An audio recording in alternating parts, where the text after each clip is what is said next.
Hey, welcome back to our tutorial. So in today's video I'm going to show you how to save a photo or anything on your Twitter. You found a photo there, or you find something interesting and you want to save. It's going to save directly to your library, to your gallery. So let's get started. What you need to do is open your X, which is your Twitter. There's it. Once you click on open,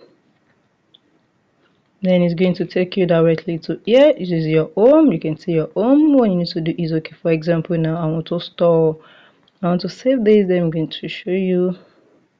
Okay, so I want to save this now. I'll just click on it. Once I click on it like this, just click on the streamline dot and you see save, and that's automatically saving to our library. So let me show you my library and show you that this picture is automatically in my library. So this is my gallery.